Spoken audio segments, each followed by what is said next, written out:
Hello and welcome along to another sketchbook flick through on my YouTube channel. I've been looking forward to sharing this one with you for a little while. This is my Scotland sketchbook. I was really fortunate at the end of May in the half term to go up and do the North Coast 500 in the Scottish Highlands with the family. And we did it, it was quite quick. We did it in about a week because that was the time we had because of the school holidays. But I created a travel journal there. And I opted for a bit of a bigger sketchbook this time. Those of you who've seen my videos before will probably see that most of the time I'm holding a sketchbook and it just fits in the palm of my hand. And that's really great for, you know, when you're traveling.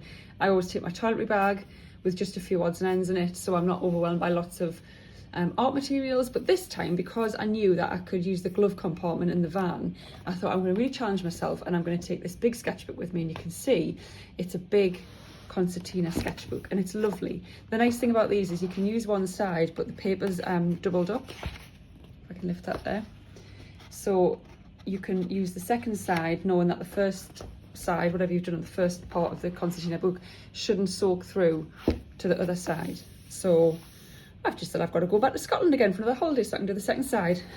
Wouldn't that be nice? Anyway, I'm going to do a little travel flick through. I'm not going to explain every single location I was at and all the different things that I did.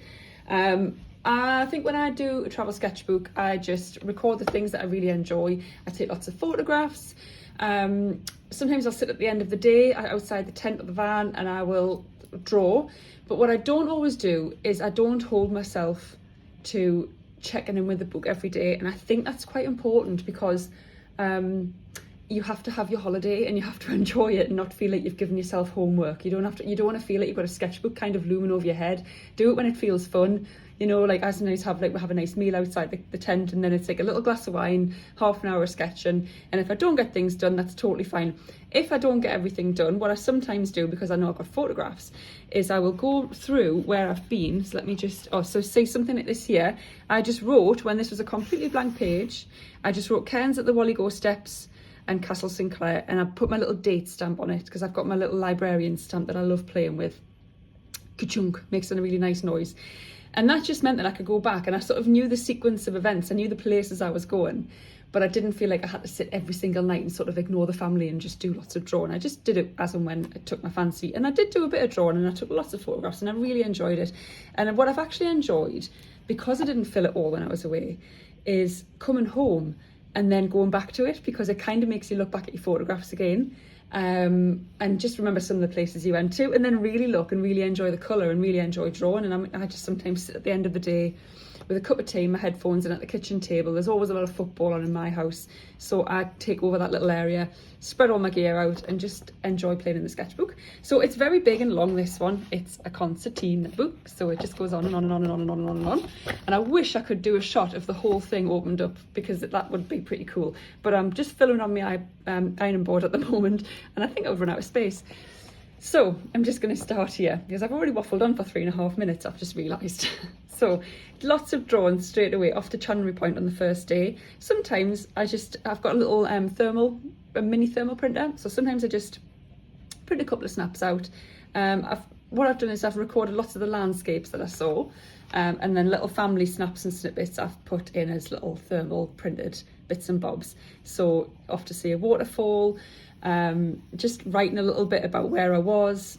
There's the date stamp, looking at flowers that were around and about. We went off to the Walligo Steps, which is fantastic, and when you got down to that cove there was just loads of cairns. So we built cairns as a family. We built cairns for people we've loved and lost as well, because it was just a beautiful viewpoint. The dog got in the sea. But these are really quite striking. They say that building a cairn is an act of patience and balance, and you can also build cairns for as a token, you know, sort of to people that you love as well. Across the world, they're in different cultures, they're used for different things, so I kind of love it when I come across the little stash of cairns.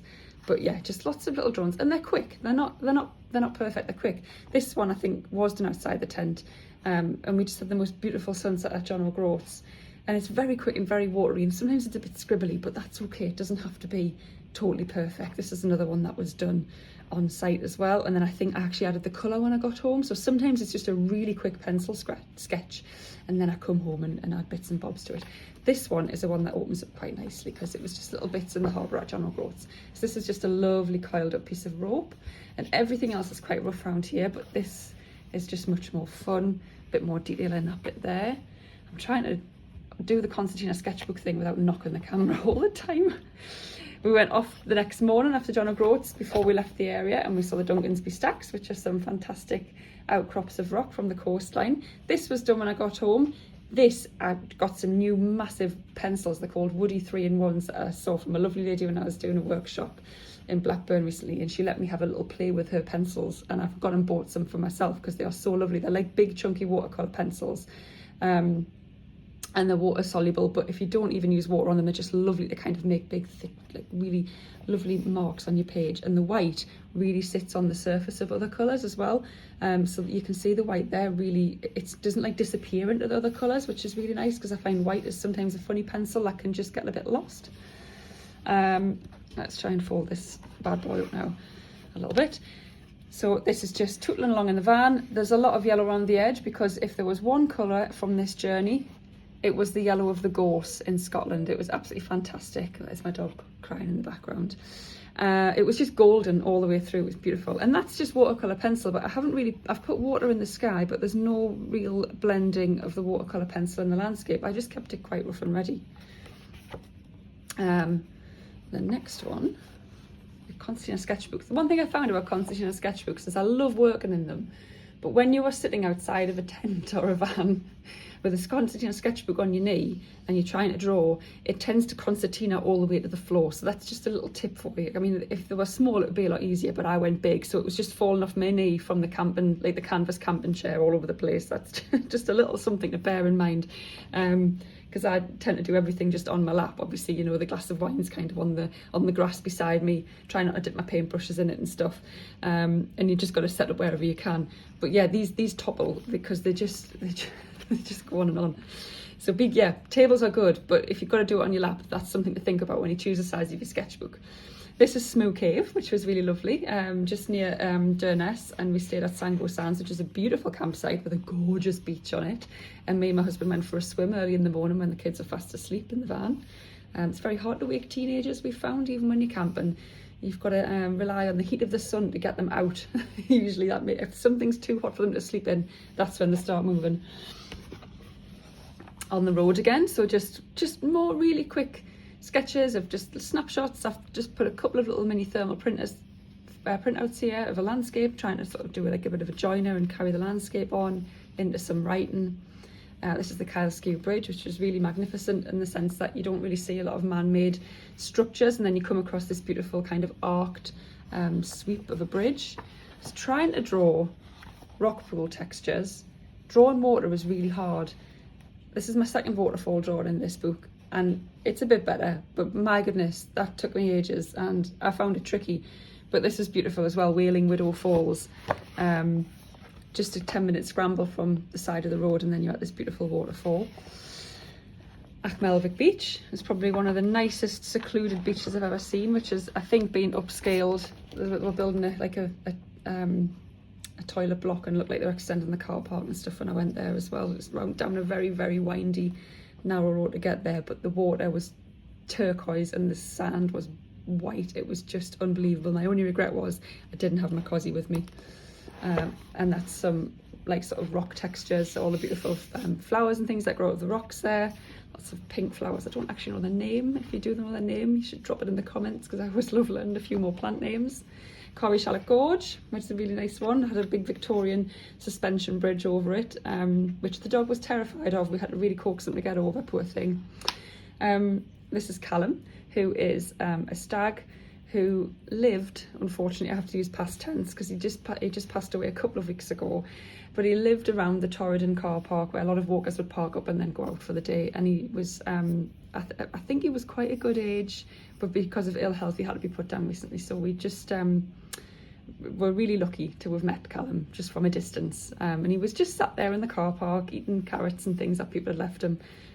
So I just felt very honoured to meet him. So Callum's got a little page of his own there. And we went on to the Baleknavar Pass, which, you know, we put Lord of the Rings music on when we drove it, because it is just this windy pass really high up in the mountains. It's just after you leave Applecross, it's absolutely beautiful. We drove through it in a lot of cloud, and when we got out of the van to have a little look over the viewpoint, my daughter mentioned that her face felt wet, and I said, yes, that's because you're in the clouds, darling.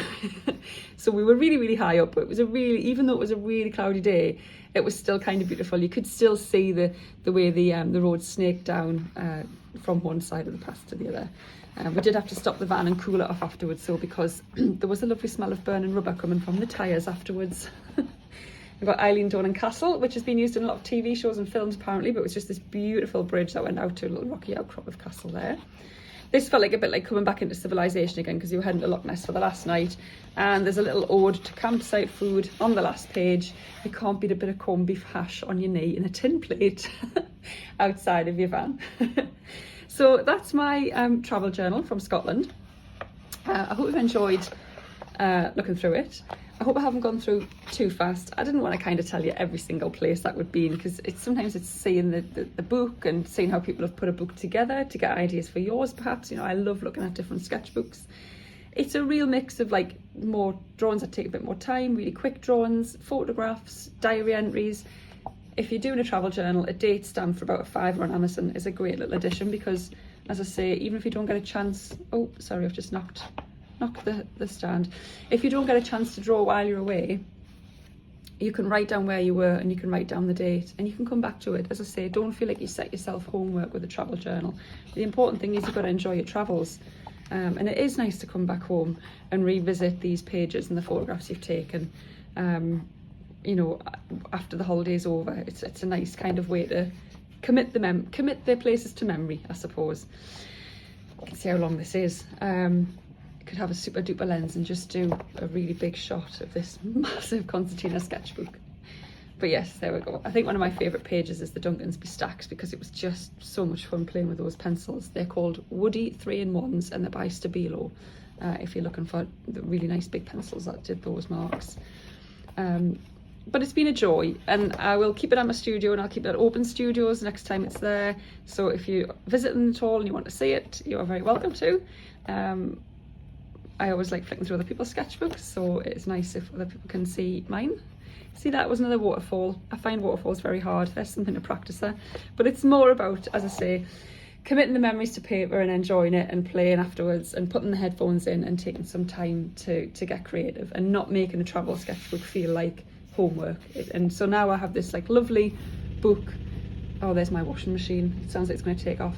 I have this lovely book of colour and memories and dates and little photographs, and yeah, it was an absolute joy. So I hope you've enjoyed looking through it. I hope I haven't waffled on too much. I'm going to go now because I have talked quite a lot, but I hope there might be some inspiration there if you're thinking about starting your own travel journal and you don't know how to get going. And if you've got any questions or comments, please get in touch, and you can do that by dropping a comment on YouTube, or you can always email me and I'll pop that in the description. Bye bye.